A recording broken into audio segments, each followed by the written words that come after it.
एवढं सगळं सर आपण महानगरपालिकेबद्दल बोललो, त्याचे कार्याबद्दल बोललो, तुम्ही केलेले इकडे वेगवेगळ्या कार्यांबद्दल बोललो. ही बाजू सगळी सांगितली.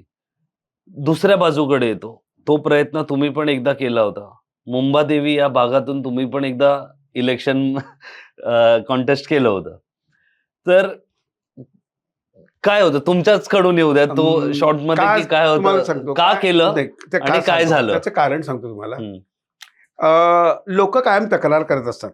हं, लोकांची पहिली तक्रार असते, आम्हाला ऑनेस्ट माणूस मिळत नाही म्हणून आम्ही चोराला इलेक्ट करून देतो. हं, शिक्षित माणूस मिळत नाही म्हणून आम्ही अशिक्षित लोकांना निवडून देतो. आणि आमच्याकडे ऑप्शन नाही आहे, कारण हं, आम्हाला असा कोणी म्हणजे आमच्यासाठी झटणारा काम करणारा माणूस आम्हाला दिसतच नाही. हं, मग त्यावेळेला नेमकी एक संधी आली. मग मला माझे PFचे वगैरे पैसे मिळालेले होते. मी त्यातले 2.5 लाख रुपये बाजूला काढून ठेवले. म्हटलं हे लोकांसाठी पैसे, हं, ह्याच्यामध्ये काय करायचं आहे, माझं सगळं फिक्स होतं. म्हणजे मी हं, 10,000 रुपये तिथं डिपॉझिट करायचे आहेत. बाकी काय लागणारा खर्च वगैरे हे सगळं अगदी, आणि त्याच्या पलीकडे एक पैसा सुद्धा खर्च करायचा नाही. हं, हे दिस वॉज डिसाइडेड. आता मी लोकांकडे गेलो. मी पॅम्पलेट्स खूप लिमिटेड छापले. पॅम्पलेटवरती स्पष्ट लिहिलं होतं, ज्यांची जिथे निष्ठा आहे, तिथे त्यांनी मतदान करावं. अच्छा मला करा हे पण मला बोलले. करा नाही. मी जर ज्याच्यावरती निष्ठा आहे, त्यांच्याशी तुम्ही जर नाराज असाल आणि तुम्हाला असं म्हणणं असेल, की तुम्हाला कोण कॅन्डिडेट मिळत हं, नाहीत, हं. म्हणजे इमानदार म्हणा किंवा जे मी आता मला म्हणून घे, पण मी आय वॉज ऑनेस्ट. काम करणारे लोकं. काम करणारे, तुमच्यासाठी काम करणारा माणूस वाटला हं, तर नाटोच्या आधी मी आहे, नोटाच्या आधी. अच्छा. I am option. मग मला एक दोघांनी सुनावलं, मग तुम्ही उभेच का राहिले?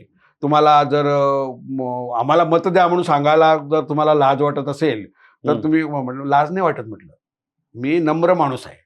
हं. मी तिथे जेवढा हे असेल, कारवाया करताना मी जेवढा रूढ असेल, हं, त्याच्यापेक्षा जास्त मी नम्र आहे. हं. मी म्हटलं एकतर फालतूमध्ये कुठे हे जात नाही, आणि माझे म्हटलं कन्सेप्ट क्लिअर आहे.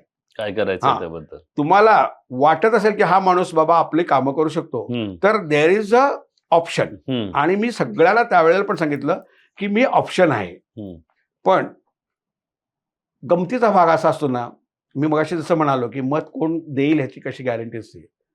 एक माझ्या ओळखीतला माणूस, त्याचा अचानक त्याला अटॅक आला, आणि अटॅक अशी परिस्थिती होती की त्याला हे जे आपलं ऑपरेशन करण्याशिवाय पर्याय नव्हता, आणि ऑपरेशन इमिडिएट करायचं होतं. हं. इमिडिएट काही तर पैसे भरायचे होते, काय 85,000 रुपये. त्याचा मुलगा माझ्याकडे आला, म्हणाला असं अबू ॲडमिट काय असं आहे. म्हटलं, ठीक आहे चल म्हटलं. तर मी गेलो, बरोबर धावत गेलो काउंटरला, पैसे भरले, ऑपरेशन केलं. नंतर मग ते बाकीचं जे हे होती ती त्याच्या इन्शुरन्समधून वगैरे आली हं, आपल्या. हं. झाला तो माणूस सगळा व्यवस्थित झाला, ओके झाला. आता त्याचं एक मत आहे तिकडे. पण ज्या वेळेला इलेक्शन आलं, त्यावेळेला तो मतदान कोणाला करेल? कोणाला? तुम्हाला ना? हे आपला भ्रम असतो. कशावर गेलं त्यांनी मतदान? त्याच्याच माणसाला करणार ना तो. म्हणजे त्याच्या जाती धर्माचा जो कोण होता. हां. मग त्याची ज्यावेळेला मुलगी त्याला बोलली त्याला, त्यावेळेला मला ते कळलं की बाबा हे दिस इज रियालिटी. रिअलिटी. हां. म्हणजे आपण पडलो की आपल्याला कमी मतं मिळाली याचं दुःख कधी नाही. पण दुःख कुठे आहे, की ज्याला म्हणजे मृत्यूच्या दारातून आपण वापस आणला, तो माणूस सुद्धा ज्यावेळेला व्होटिंग करायची वेळ येते, त्यावेळेला त्याला ज्यांनी आपल्याला पुन्हा उभे केलं तो दिसत नाही. त्याला काय दिसतं? त्याचा नाही, ये अपना आदमी आहे. मग तो जो हे आहे ना, तो मेसेज आहे ॲक्च्युअली लोकांसाठी. म्हणजे तुम्ही किती काम चांगलं केलं किंवा काय केलं, ते बऱ्याच वेळेला इतर व्यक्तिपूजा जे म्हणालो, हं, त्या व्यक्तिपूजेपुढे तुम्ही त्याला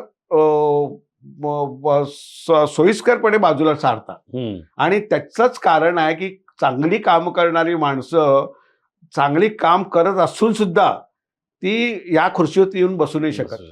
आणि हे आपलं दुर्दैव आहे. दुर्दैव आहे.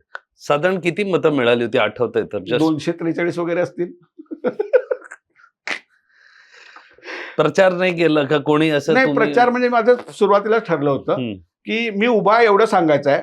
मी कोण आहे हे लोकांना माहिती होतं, हम्म. कारण 25 महिने मी लोकांच्या डोक्यावरती असा बसलो त्याच होतो. वॉर्डमध्ये हा, त्याच वॉर्डमध्ये. म्हणजे तुम्ही त्याच वॉर्डच्या लोकांसाठी काम हा, करतही काम केलं होतं. होतं. म्हणजे काम एवढं केलं होतं ना, फक्त सी वॉर्डचे एक थोडा पिरियड होता माझ्याकडे, पण तरी सुद्धा बच्चा बच्चा जानताय म्हणतात ना, तसं हा. मला ओळखत होते. म्हणजे तरी हा. फक्त 243. आणि त्यासाठी पुन्हा माझ्याबरोबर प्रयत्न पण झाला की मी बॅकआउट व्हावं. मी नाही म्हणालो. त्याच्यानंतर काही लोकांनी ते आले, ते असे एजंट असतात ना, हम्म, माझ्याकडे एवढी मतं आहेत, माझ्याकडे तेवढी मतं आहेत. म्हटलं बाबा यासाठी मी बसलेलो नाही इकडे. हा, तू तुझी मतं तुझ्याकडेच राहू देत. हम्म. हा, फक्त मी बसलोय एवढंच लोकांपर्यंत पोहोचलं तरी खूप झालं. पण मला बघायचं होतं म्हणजे की ऍक्च्युली रियालिटी काय? म्हणजे आपण म्हणतो की आपण यांच्यासाठी केलं, त्याच्यासाठी आपण काय काम नाही केलं. आपण माझ्या मनाचं समाधान केलं. हम्म, मी जर लोकांसाठी केलं आणि मी जर म्हणालो की मी यांच्यासाठी एवढं केलं तेवढं केलं, सॉरी, हम्म. हा, तुला कोणी बोलवलं नव्हतं, जसं मगाशी म्हणालो पक्षवाला बोलवत नाही तुला, ये माझं काम कर म्हणून. हम्म. मला वाटलं बाबा करायचं चांगलं काम, मी केलं आणि आज पण करतोय.